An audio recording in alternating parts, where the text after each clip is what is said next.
गाइजहरू फर्स्टमा यो भाइरल दिदीको भिडियो हेरौँ अनि त्यसपछि फन्नी कमेन्ट पढौँ है त।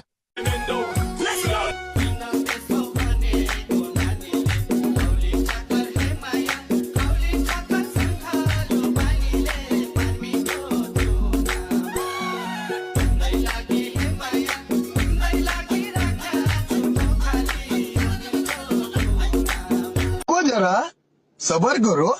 प्यागु त जति जापानमा छन् कि के हो?